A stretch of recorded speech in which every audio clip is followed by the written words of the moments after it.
Good morning BSc third year. आज हम start कर रहे हैं रेस्पिरेशन में नया टॉपिक स्ट्रक्चर ऑफ माइटोकॉन्ड्रिया। अभी तक हम रेस्पिरेशन की इक्वेशन पढ़ चुके हैं।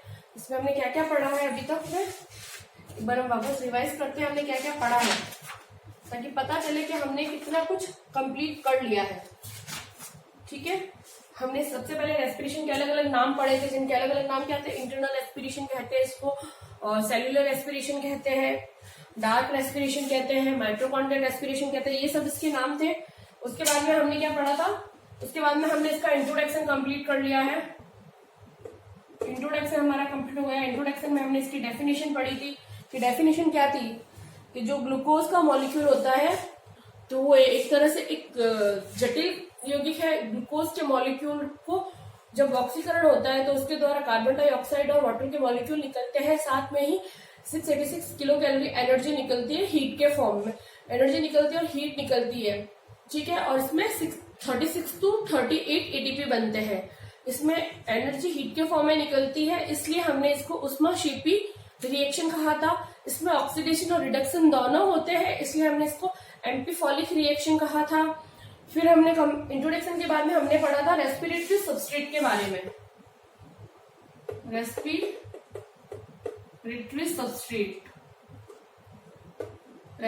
सबस्ट्रेट में हमने इसका एक पूरा एक बनाया था, हमने एक क्रम बनाया था कि सबसे पहले अगर रेस्पिरेशन होगा तो शुगर मॉलिक्यूल का होगा सबस्ट्रेट की तरह। अगर शुगर मॉलिक्यूल नहीं है बॉडी में तो फैट को यूज करेगा, फैट नहीं तो प्रोटीन को।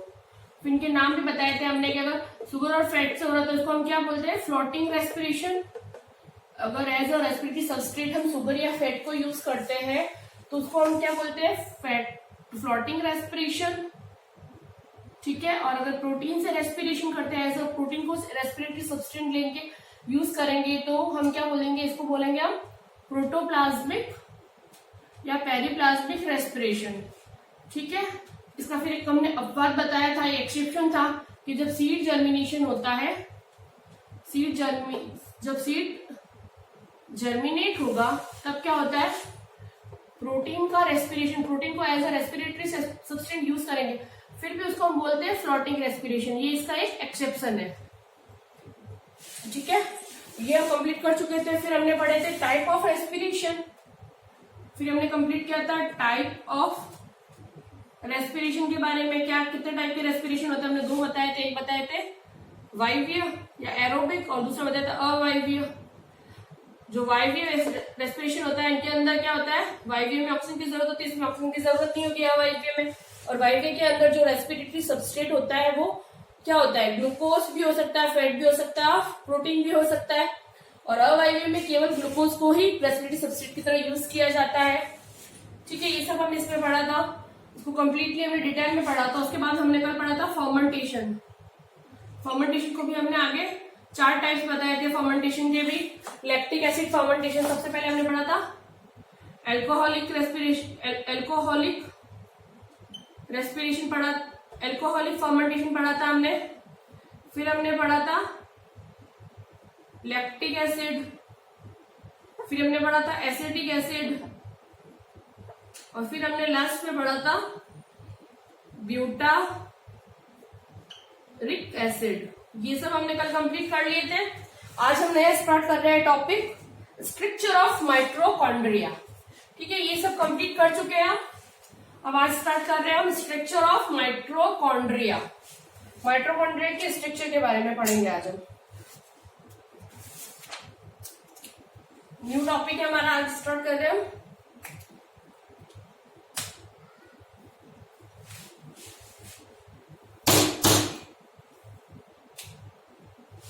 आज हम पढ़ेंगे स्ट्रक्चर ऑफ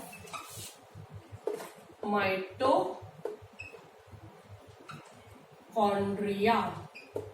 माइटोकॉन्ड्रिया की स्ट्रक्चर कैसी होती है इसके बारे में आज हम डिटेल में पढ़ेंगे।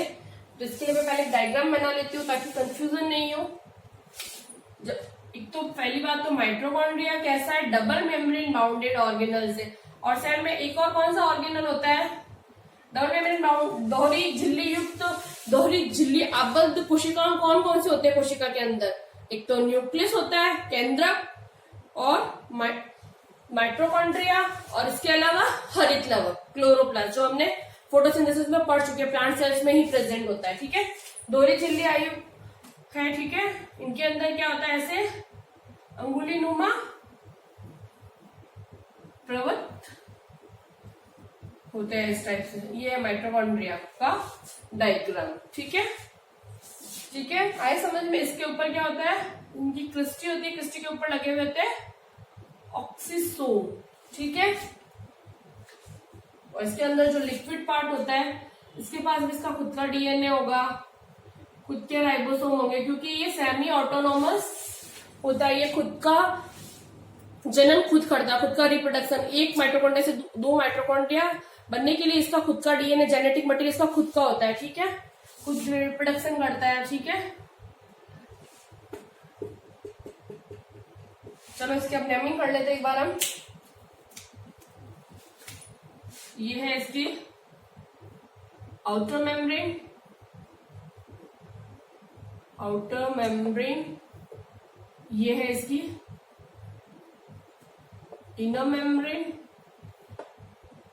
इनर मेम्ब्रेन है, ये आउटर मेम्ब्रेन है। और ये बीच की जो है इसको हम बोलते हैं पेरीप्लाज्मिक स्पेस, पेरीमाइट्रोकॉन्ड्रियल स्पेस भी कह सकते हैं। इसको हम लिख देंगे पेरीमाइट्रोकॉन्ड्रियल स्पेस, पेरीप्लाज्मिक तो फिर वो अलग हो जाएगा, पेरीमाइट्रोकॉन्ड्रियल स्पेस। ठीक है, और ये हो गई तीनों। अंदर का जो लिक्विड पार्ट होता है उसको हम बोलते हैं मैट्रिक्स। ठीक है, कुछ नेमिंग हम इस साइड से कर लेते हैं। ये है इसके अंदर, इसको बोलते हैं हम क्रिस्टी, क्रिस्टी। ठीक है, और इसके ऊपर ये क्या है, ये जो बने हुए कण इनको बोलते हैं ऑक्सीसोम। ठीक है, और इसके अंदर इसमें होते हैं 70S राइबोसोम, राइबोसोम। और इसका खुद का double standard circular DNA, double standard DNA होता है इसके अंदर, डबल स्टैंडर्ड डीएनए होता है इसके अंदर, डबल स्टैंडर्ड डीएनए। ठीक है, ये हो गया एक बार माइटोकॉन्ड्रिया का डायग्राम। और ये जो कण है इसको इस टाइप से हम पूरा एक बार बनाते हैं, इसमें तो यहाँ पे बनाते हैं। ये जो क्रिस्टी है इसके ऊपर ये हम बता रहे हैं कि ये ऑक्सीसोम है। ठीक है, इनको हम क्या बोलते हैं, ऑक्सीसोम को ही बोलते हैं F1 कण। इसको हम क्या बोलते हैं, इसका नाम है, इसका नाम होता है, इसको एक को बताए तो ये से होता है, इसको बोलते हैं F0 और इसको बोलते हैं F1 और इसको टोटल को बोलते हैं F कण।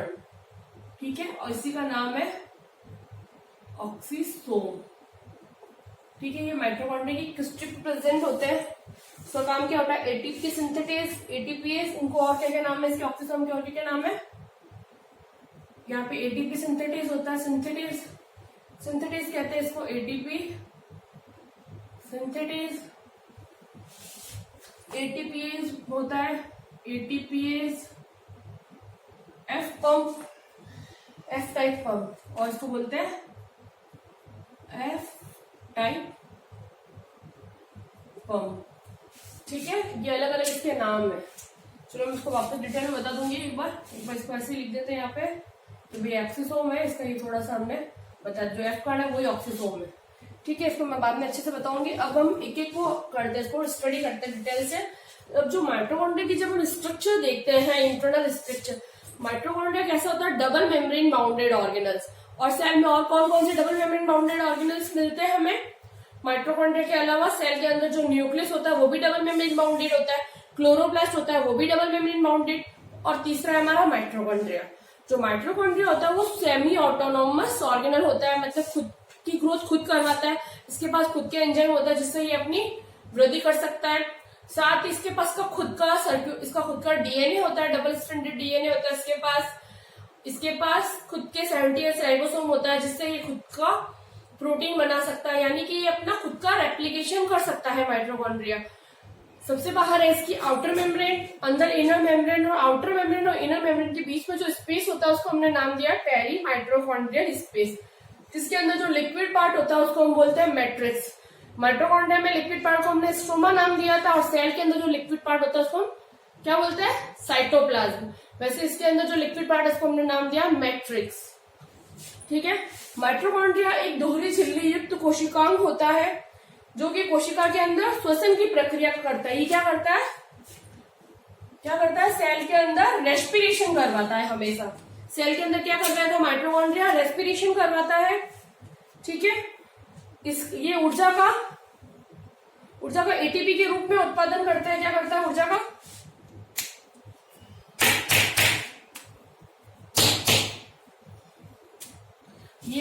एटीपी के रूप में उत्पादन, ठीक है, श्वसन करवाता है। श्वसन करने वाला कोशिकांग ऊर्जा का एटीपी के रूप में उत्पादन करवाता है। इसी कारण माइटोकॉन्ड्रिया को ऊर्जा का उत्पादन कराता है। इसलिए इसको हम क्या बोलते हैं, पावर हाउस ऑफ सेल। इसीलिए हम इसको बोलते हैं पावर हाउस ऑफ सेल्स। ठीक है। माइटोकॉन्ड्रिया की जो बाहरी सुरक्षात्मक झिल्ली होती है, सुरक्षात्मक झिल्ली के रूप में उपस्थित होती है। जो बाहरी झिल्ली होती है वो सुरक्षात्मक झिल्ली के रूप में होती है। बाहरी झिल्ली किसके लिए, सुरक्षात्मक झिल्ली है बाहर वाली, एक तरह से इसको सुरक्षा प्रदान कर रही है बाहरी झिल्ली। और जो अंदर वाली झिल्ली होती है उसके अंदर कुछ उभार होते हैं, क्रिस्टी, जिनको हम क्रिस्टी नाम देते हैं। और उसके ऊपर ऑक्सीसोम या F1 कण लगे होते हैं, उसमें F0 और F1 होते हैं, जिसको सम्मिलित रूप से हम F कण कहते हैं। ये देखो F कण, ये क्या है, ऑक्सीसोम। इसको सम्मिलित रूप से हमने क्या नाम दिया है, F कण। ठीक है।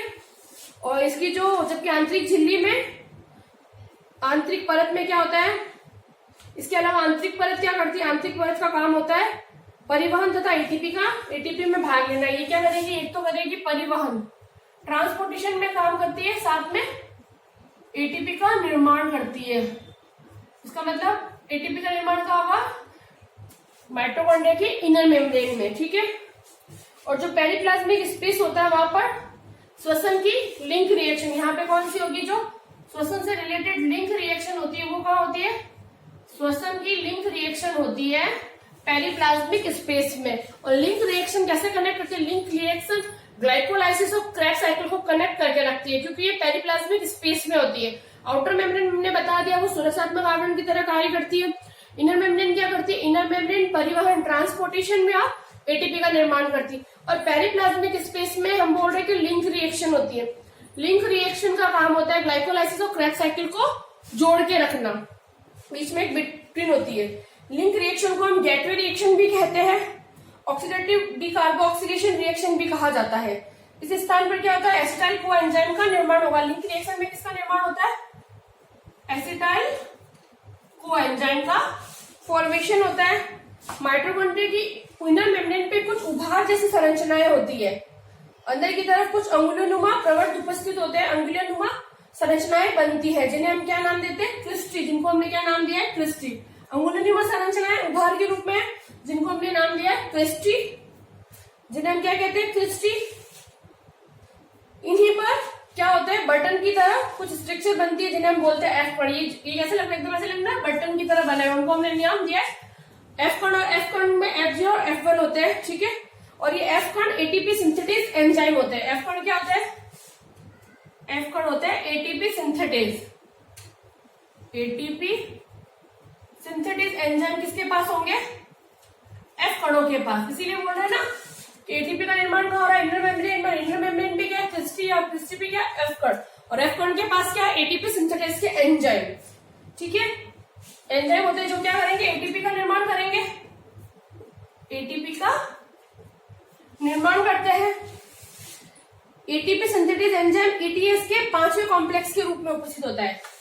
एटीपी सिंथेटेज एंजाइम किसके रूप में होता है, जब एटीएस का हम पढ़ेंगे पूरा, एटीएस के जो 5वां कॉम्प्लेक्स होता है, फिफ्थ कॉम्प्लेक्स के रूप में होता है। ठीक है। एटीपी सिंथेटेज एंजाइम किस रूप में होता है, एटीएस के फिफ्थ कॉम्प्लेक्स के रूप में होता है। ठीक है। एटीपी सिंथेटेज एंजाइम आया समझ में, यहाँ तक एक बार वापस रिवाइज करती हूँ मैं, जिसके स्ट्रक्चर में कोई प्रॉब्लम तो नहीं है। और माइटोकॉन्ड्रिया के मैट्रिक्स में क्या होते हैं, श्वसन से संबंधित अधिकतर एंजाइम कहाँ उपस्थित होंगे, इसके अंदर कुछ एंजाइम प्रेजेंट होंगे, श्वसन से संबंधित एंजाइम, श्वसन से संबंधित एंजाइम, श्वसन से रिलेटेड एंजाइम कहाँ मिलेंगे हमें, मैट्रिक्स में। संबंधित श्वसन से संबंधित एंजाइम कहाँ मिलेंगे, मैट्रिक्स में। मैट्रिक्स में श्वसन से संबंधित एंजाइम उपस्थित होते हैं। अधिकतर एंजाइम कहाँ होंगे हमारे? तो वापस एक बार हम स्ट्रक्चर ऑफ माइटोकॉन्ड्रिया रिपीट करते हैं। रेस्पिरेशन में क्या होता है, प्लांट्स के हो चाहे एनिमल हो, उनमें रेस्पिरेशन के लिए माइटोकॉन्ड्रिया यूज होती है। एक तरह से इसका रेस्पिरेटरी ऑर्गेनल है। जो प्लांट के अंदर क्या होता है या एनिमल हो, रेस्पिरेशन में हमारी माइटोकॉन्ड्रिया हेल्प करती है। माइटोकॉन्ड्रिया का नाम है पावर हाउस ऑफ सेल भी कहते हैं इसको सेल का इंजन भी कहा जाता है। ठीक है, प्लांट एनिमल सेल्स का इसको इंजन भी कहा जाता है। जो माइटोकॉन्ड्रिया के स्ट्रक्चर के बारे में हम पढ़ते हैं, तो इसके स्ट्रक्चर में जनरली जो माइटोकॉन्ड्रिया होता है वो डबल मेम्ब्रेन बाउंडेड ऑर्गेनल्स होता है। जो बाहरी झिल्ली होती है उसका कार्य होता है सुरक्षात्मक झिल्ली की तरह कार्य करना। जो इनर झिल्ली होती है, जो अंदर वाली आंतरिक झिल्ली होती है, वो क्या करती है, परिवहन का कार्य करती है, साथ ही साथ एटीपी का निर्माण भी करती है। अंदर वाली झिल्ली में कुछ अंगुली नुमा उभार पाए जाते हैं जिन्हें हमने क्रिस्टी नाम दिया। उनके ऊपर कुछ बटन जैसी संरचनाएं होती है जिन्हें हमने नाम दिया एफ कर्ण। और एफ कर्ण को अगर डिटेल में बताए तो एफ कर्ण में F0 और F1 होता है। इसको हम टोटल एफ कर्ण या ऑक्सीसोम कहा जाता है। इनके पास एटीपी सिंथेटेज के एंजाइम होते हैं। ये क्या करेंगे, एटीपी का निर्माण करेंगे। इसका मतलब अल्टीमेटली इनर मेम्ब्रेन एटीपी का निर्माण एफ कणों के द्वारा करती है। और जो एटीपी सिंथेटेज है वो ETS जो इलेक्ट्रॉन ट्रांसपोर्ट चेन के 5th कॉम्प्लेक्स के रूप में होता है, एटीपी सिंथेटेज। ठीक है, और जो इनर मेम्ब्रेन और आउटर मेम्ब्रेन के बीच का जो स्पेस होता है, पेरी माइटोकॉन्ड्रियल स्पेस, वहां पर होती है लिंक रिएक्शन, जिसे गेटवे रिएक्शन भी कहते हैं। इसके द्वारा एसिटाइल कोएंजाइम का फॉर्मेशन होता है। और दूसरी बात, जो लिंक रिएक्शन होती है वो ग्लाइकोलाइसिस जो सेल के साइटोप्लाज्म में चलती है उसको, और क्रेब्स साइकिल जो माइटोकॉन्ड्रिया के अंदर चलती है, उन दोनों को जोड़ने का काम भी करती है। ठीक है, फिर नेक्स्ट है जो मैट्रिक्स होता है। मैट्रिक्स के अंदर क्या होता है, श्वसन से संबंधित अधिकतर एंजाइम हमें उसके मैट्रिक्स में मिलते हैं। इसके अलावा कुछ और पॉइंट्स है। जो माइटोकॉन्ड्रिया होता है वो श्वसन का कार्य करता है। ये ऊर्जा एटीपी के रूप में उत्पादन करता है। ये ऊर्जा का एटीपी के रूप में उत्पादन करता है, इसीलिए इसको पावर हाउस ऑफ सेल भी कहा जाता है। ठीक है, और इनके अंदर क्या होता है, ये जो माइटोकॉन्ड्रिया होता है उसके पास का खुद का डीएनए होता है, इसलिए इसको सेमी ऑटोनोमस ऑर्गेनल भी कहा जाता है। खुद का रेप्लिकेशन खुद कर सकता है। इसके पास खुद के 70S राइबोसोम्स होते हैं जिससे अपने प्रोटीन्स बना सकता है। ठीक है, आगे समझ में, यहाँ तो कोई प्रॉब्लम तो नहीं माइटोकॉन्ड्रिया में। ये हो गया हमारा माइटोकॉन्ड्रिया की स्ट्रक्चर कंप्लीट। अब हम पढ़ेंगे mechanism of respiration.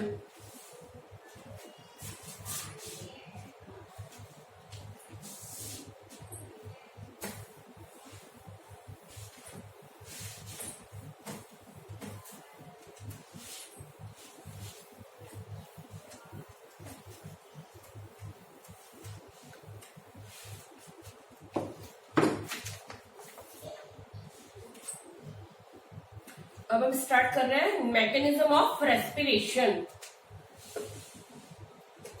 Mechanism of respiration. Mechanism, क्रिया विधि क्या है रेस्पिरेशन की। जो रेस्पिरेटरी सबस्ट्रेट ग्लूकोज में उपस्थित 6 कार्बन डाइऑक्साइड के रूप में श्वसन की क्रिया में मुक्त होता है। होता क्या है रेस्पिरेट मैकेनिज्म, अगर हम पहले एक बार इसकी लिख दे, C6H12O6 ऑक्सीजन से रिएक्ट किया, उससे क्या बनाया, कार्बन डाइऑक्साइड बनाया, साथ में वाटर बनाया, साथ में एक बार हम इसकी रिएक्शन लिख देते हैं, और 686 किलो कैलोरी एनर्जी निकली। ठीक है, और ये एनर्जी और एटीपी कितने बने, पीट के फॉर्म में, और एटीपी बनता है 36 to 38। ठीक है, इतना एटीपी बनता है। ये है इसकी रिएक्शन। जब ग्लूकोज के अणु, ग्लूकोज कितने कार्बन का है बेटा, ग्लूकोज 6 कार्बन का, इसने 6 कार्बन ग्लूकोज ने क्या किया, ऑक्सीकरण होके कार्बन डाइऑक्साइड, 2 कार्बन युक्त एक कार्बन युक्त कार्बन डाइऑक्साइड निकाला। इसमें कितना होता है, 6 कार्बन वाली ये रिएक्ट करती है और कितने निकलता है, 6 कार्बन डाइऑक्साइड के अणु निकालेगा ये, और ये 1 कार्बन का बनाता है 6 अणु निकालेंगे। इसके 6 मॉलिक्यूल ऑफ कार्बन डाइऑक्साइड को रिलीज करता है, वाटर को रिलीज करता है, और साथ में क्या निकलती है, हीट के फॉर्म में एनर्जी निकलती है, 36 to 38 एटीपी बनती है, और एनर्जी कितनी होती है, 686 किलो कैलोरी। ठीक है, श्वसन की पूर्ण ऑक्सीकरण की क्रिया में कुल कितने एटीपी बनते हैं? श्वसन की जब पूर्ण विक्रिया होती है तो इस पर हम इसका सब पॉइंट्स लिख सकते हैं।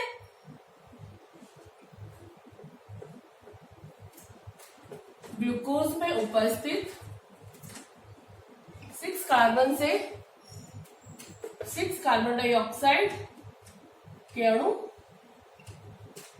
मुक्त होते हैं। ठीक है, दूसरा पॉइंट हम लिख सकते हैं, इसमें क्या होता है, श्वसन के पूर्ण ऑक्सीकरण से क्या होता है, श्वसन की पूर्ण ऑक्सीकरण से 36 to 38 एटीपी बनते हैं।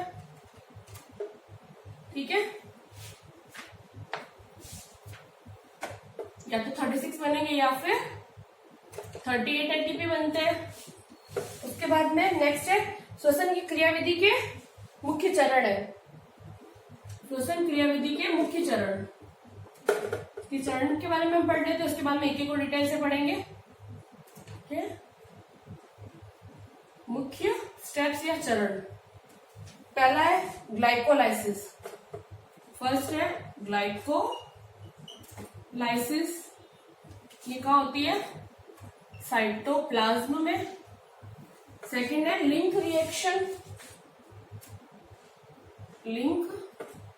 रिएक्शन, जिसको गेटवे रिएक्शन भी कहते हैं, ये क्या होती है, पेरीमाइटोकॉन्ड्रियल स्पेस में।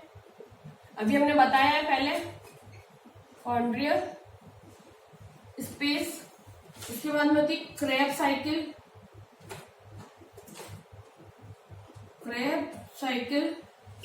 ये क्या होती है, माइटोकॉन्ड्रिया में। उसके बाद में है माइटोकॉन्ड्रिया की इनर मेम्ब्रेन। ठीक है, और फिर लास्ट है ईटीएस का होता है, क्रेब्स साइकिल होता है माइटोकॉन्ड्रिया के मैट्रिक्स में, मैट्रिक्स ऑफ माइटोकॉन्ड्रिया में होता है हमारा क्रेब्स साइकिल। और फोर्थ है हमारा ईटीएस, इलेक्ट्रॉन ट्रांसपोर्ट चेन का होती है, ये होती है इनर मेम्ब्रेन ऑफ माइटोकॉन्ड्रिया,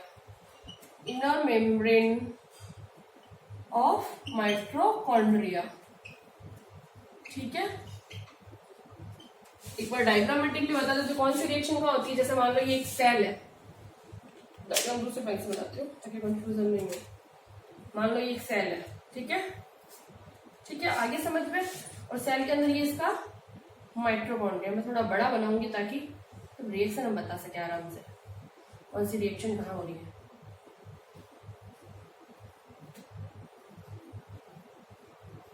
ठीक है, कौन सी रिएक्शन कहाँ हो रही है, हम बोल रहे हैं इलेक्ट्रोलाइसिस। तो ये बाहर वाला क्या है, इसका साइटोप्लाज्म है, ये तो इसका साइटोप्लाज्म है ना, साइटोप्लाज्म में हो रही है, तो ग्लाइकोलाइसिस यहाँ होगी। ठीक है, लिंक रिएक्शन कहाँ होगी, पेरीमाइटोकॉन्ड्रियल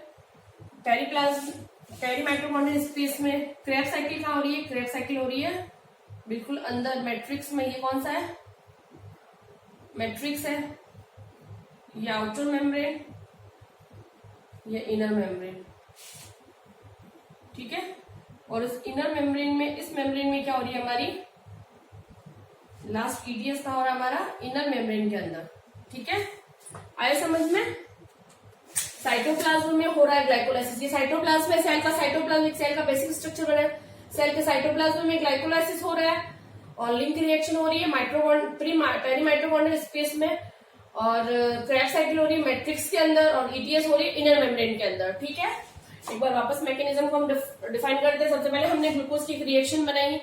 एक ग्लूकोज का अणु क्या होता है, ऑक्सीजन से रिएक्ट करता है ऑक्सीकरण के द्वारा, 6 अणु कार्बन डाइऑक्साइड के बनाता है, वाटर रिलीज होता है, साथ ही साथ 686 किलो कैलोरी एनर्जी निकलती है, 36 to 38 एटीपी निकलती है, और हीट के फॉर्म में एनर्जी का उत्पादन होता है। ठीक है, ग्लूकोज जो सबस्ट्रेट की तरह, रेस्पिरेटरी सबस्ट्रेट की तरह जो ग्लूकोज होता है, उसमें उपस्थित 6 कार्बन से 6 कार्बन डाइऑक्साइड के अणु मुक्त होते हैं। ठीक है, फिर दूसरा है श्वसन के पूर्ण ऑक्सीकरण से 36 या 38 एटीपीज बनते हैं।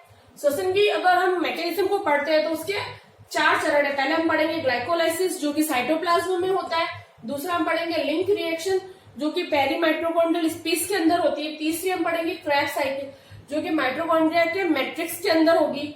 और चौथी हम पढ़ेंगे इलेक्ट्रॉन ट्रांसपोर्ट चेन, जो कि माइटोकॉन्ड्रिया की इनर मेम्ब्रेन के अंदर होती है। ठीक है, आगे समझ में अब हम एक एक को पढ़ेंगे। ठीक है, फर्स्ट हम स्टार्ट करेंगे ग्लाइकोलाइसिस।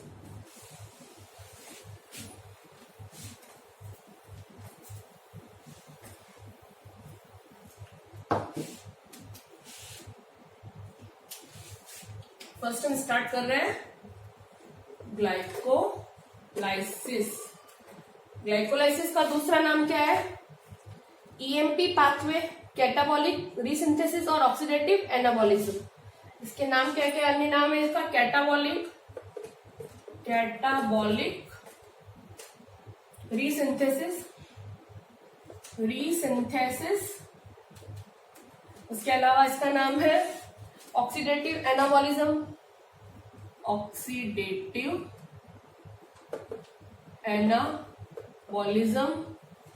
उसके अलावा इसका नाम है EMP pathway,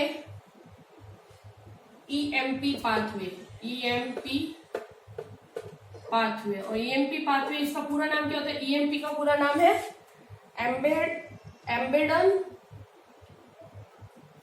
एम्बडन मेयरऑफ and Parner. EMP का पूरा नाम क्या है?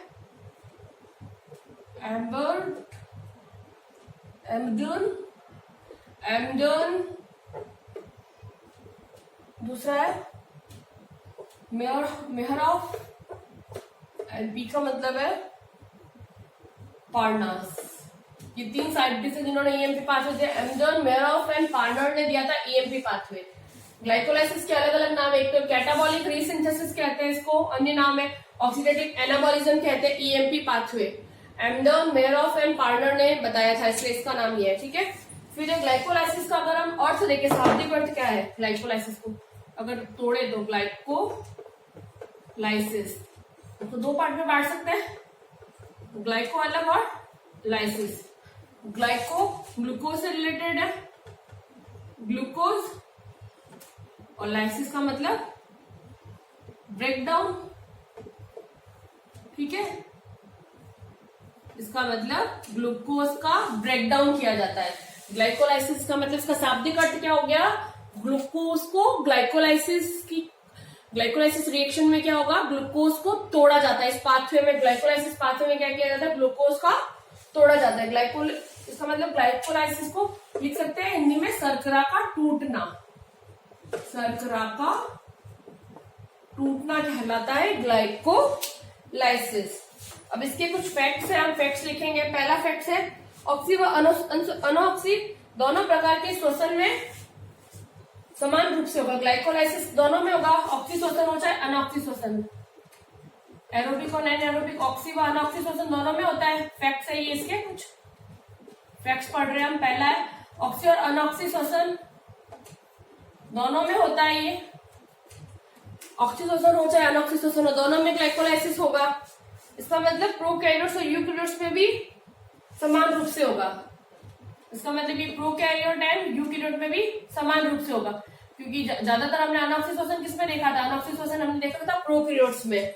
इसलिए ऑक्सी श्वसन और अनऑक्सी श्वसन में यह आराम से होता है, अर्थात प्रोकैरियोट और यूकैरियोट्स में भी हमें ग्लाइकोलाइसिस देखने को मिलेगा। फिर ग्लाइकोलाइसिस में न तो ऑक्सीजन यूज होती है, न ही ऑक्सीजन कार्बन डाइऑक्साइड मुक्त होती है। इसके अंदर कार्बन डाइऑक्साइड यूज नहीं होगी, ना ही ऑक्सीजन, सॉरी उल्टा लिख दिया, ना तो इसके अंदर ऑक्सीजन यूज होती है। इस रिएक्शन में ऑक्सीजन यूज नहीं होगी, ना ही कार्बन डाइऑक्साइड फॉर्म्ड होगी। ठीक है, इस जो ग्लाइकोलाइसिस पाथवे इसके अंदर ना तो ऑक्सीजन को यूज किया जाता है, ना ही कार्बन डाइऑक्साइड को लिबरेट या मुक्त किया जाता है। ग्लाइकोलाइसिस में 6 कार्बन वाला ग्लूकोज विघटित होकर 3 कार्बन वाला पायरुविक एसिड के 2 अणु बनाते हैं। इसमें क्या होता है? ग्लाइकोलाइसिस में ग्लूकोज 6 कार्बन वाला अणु टूटकर क्या बनाएगा? पायरुविक एसिड, जो कि कितना कार्बन का है? 3 कार्बन का, और ये 2 अणु पायरुविक एसिड के बनाता है। ठीक है, ग्लाइकोलाइसिस में क्या होता है? ग्लूकोज का जो 6 कार्बन वाला ग्लूकोज है वो टूटकर 3 कार्बन वाला पायरुविक एसिड के 2 अणु बनाता है। ठीक है। उसके अलावा ग्लाइकोलाइसिस में 10 रासायनिक अभिक्रियाएं रेखीय रूप में होती है। इसमें क्या होता है, 10 रिएक्शन रेखीय रूप में होती है। जो रिएक्शंस होगी, 10 रिएक्शन होगी टोटल ग्लाइकोलाइसिस में। जो पूरी रासायनिक अभिक्रिया कैसे होगी, 10 केमिकल रिएक्शंस। पूरा अच्छे से लिख देते हैं। इसके अंदर क्या होता है, ये 4th पॉइंट है, ग्लाइकोलाइसिस में 10 केमिकल रिएक्शन लीनियरी होती है। लीनियरी लिख सकते हैं, रेखीय क्रम में होती है। ठीक है। फिर नेक्स्ट है ये, इसके अंदर जब रेखीय क्रम में होती है तो क्या होता है, 2 तो NADH2 बनते हैं और 2 ATP बनते हैं। इसमें रेखीय क्रम में होती है, 10 रिएक्शन में कितने बनते हैं, 2 NADH2 व 2 ATP, यानी कि टोटल कितने हो गए, 8 ATP टोटल बनते हैं। ग्लाइकोलाइसिस में 10 केमिकल रिएक्शन होती है जो कि लीनियर रेखिक क्रम में होगी, एक के बाद एक होगी, 10 रिएक्शन कंटिन्यू होगी। इसमें 2 NADH2 के अणु बनेंगे और 2 ATP बनेंगे। टोटल 8 ATP का फॉर्मेशन होता है। ग्लाइकोलाइसिस में 10 रासायनिक अभिक्रियाओं में प्रयुक्त होने वाले अधिकतर एंजाइम में, इनमें जो रिएक्शंस, जो केमिकल रिएक्शंस होती है, केमिकल रिएक्शन में क्या होता है, मैग्नीशियम +2 आयन यूज होता है। ग्लाइकोलाइसिस में जो 10 रासायनिक अभिक्रियाएं होती है, उन अभिक्रियाओं के अंदर ज्यादातर मैग्नीशियम +2 आयन यूज किया जाता है। ठीक है। एंजाइम, जो एंजाइम होते हैं केमिकल रिएक्शंस के, केमिकल रिएक्शन में जो एंजाइम होते हैं केमिकल रिएक्शन में, उनमें मैग्नीशियम यूज होता है। ठीक है। ये हो गया ग्लाइकोलाइसिस का, थोड़ा हमने इंट्रोडक्शन टाइप पढ़ा है। ग्लाइकोलाइसिस क्या है, ग्लाइकोलाइसिस के बारे में हमने बताया। ग्लाइकोलाइसिस को हम कैटाबॉलिक रीसिंथेसिस कहते हैं, oxidative anabolism, EMP pathway, Embden, Meyerhof and Parnas ने दिया था, इसलिए इसको हमने नाम दिया EMP पाथवे। ग्लाइकोलाइसिस को अगर एक शाब्दिक अर्थ करें तो ग्लाइकोलाइसिस को ग्लाइको प्लस लाइसिस से मिलकर बना है। ग्लाइको का मतलब होता है ग्लूकोज, लाइसिस का मतलब होता है टूट, ब्रेकडाउन। तो इसको लिख सकते हैं शर्करा का टूटना। इसके कुछ फैक्ट्स है। पहला फैक्ट है इसका, जो ग्लाइकोलाइसिस होता है वो ऑक्सीश्वसन और अनऑक्सीश्वसन दोनों में हमें ग्लाइकोलाइसिस देखने को मिलेगा, इसलिए प्रोकैरियोट्स और यूकैरियोट्स दोनों के अंदर ग्लाइकोलाइसिस होगा। दूसरा है, ग्लाइकोलाइसिस में ना तो ऑक्सीजन यूज होती है, ना ही कार्बन डाइऑक्साइड मुक्त होती है। ठीक है। तीसरा है, जब ग्लाइकोलाइसिस होता है तो इसके अंदर हम बोले ग्लूकोज टूटती है, तो ग्लूकोज जो 6 कार्बन वाला ग्लूकोज है, ग्लाइकोलाइसिस की अभिक्रिया में 6 कार्बन वाला ग्लूकोज टूटकर 3 कार्बन वाला पाइरुविक एसिड के 2 अणु बनाएगा, यानी कि 2 पाइरुविक एसिड के अणु बनेंगे जो कि 3 कार्बन वाले होंगे। उसके बाद में जो ग्लाइकोलाइसिस के अंदर जो 10 रासायनिक अभिक्रियाएं होती है, उनमें वो रासायनिक अभिक्रिया लीनियरी होती है, पूरी रेखिक क्रम में होगी, एक के बाद 10 रिएक्शंस होती है, और इन रिएक्शन में टोटल 2 NADPH2 बनता है और 2 ही ATP का फॉर्मेशन होगा। इसका मतलब टोटल 8 ATP बनते हैं एक ग्लाइकोलाइसिस की पूरे पाथवे में टोटल 8 ATP बनते हैं। उसके बाद में जो केमिकल जो ये ग्लाइकोलाइसिस के अंदर जो 10 रासायनिक अभिक्रियाएं होती है, उनके अंदर जो एंजाइम यूज होता है, उस एंजाइम के लिए मैग्नीशियम आयन की आवश्यकता होती है। ठीक है। ये हो गया हमारा ग्लाइकोलाइसिस का ये पूरा। अब हम आगे पढ़ेंगे इसका पूरा ग्लाइकोलाइसिस का पूरा पाथवे पढ़ेंगे। ठीक है। तो हम ग्लाइकोलाइसिस का पाथवे कल पढ़ते हैं, अभी जितना पढ़ा है उसको अच्छे से पढ़िए। आज हमने क्या क्या पढ़ा रेस्पिरेशन में हमने स्टार्ट किया था इसका स्ट्रक्चर ऑफ माइटोकॉन्ड्रिया, माइटोकॉन्ड्रिया की स्ट्रक्चर पढ़ी। उसके बाद में हमने पढ़ा मैकेनिज्म ऑफ माइटोकॉन्ड्रिया, स्ट्रक्चर में हमने पूरी structure, outer membrane, inner membrane, mitochondria space के बारे में पढ़ा। ठीक है। फिर इसके अंदर क्या क्या होता है वो सब हमने अच्छे से पढ़ा। उसके बाद में हमने पढ़ा मैकेनिज्म ऑफ माइटोकॉन्ड्रियल। ठीक है। इसके बाद में हमने क्या पढ़ा, नेक्स्ट हमने सेकंड टॉपिक पढ़ा था मैकेनिज्म ऑफ रेस्पिरेशन पढ़ा हमने। रेस्पिरेशन की सब टॉपिक है, मैकेनिज्म ऑफ रेस्पिरेशन पढ़ा। फिर हमने इसकी एक रिएक्शन लिख दी ताकि हमें पता चल जाए। इसमें हमने इसके मैकेनिज्म के बारे में बताया कि भाई 6 कार्बन वाला ग्लूकोज है, उसका ऑक्सीडेशन से क्या होगा, 6 कार्बन वाले कार्बन डाइऑक्साइड के 6 अणु बनेंगे। ठीक है। ये हमने बताया। 6 कार्बन वाले ग्लूकोज से कार्बन डाइऑक्साइड के 6 अणु बनते हैं, ऊर्जा निकलती है 686 किलो कैलोरी और एटीपी बनते हैं 38 या 36 एटीपी बनते हैं, ये हमने बताया।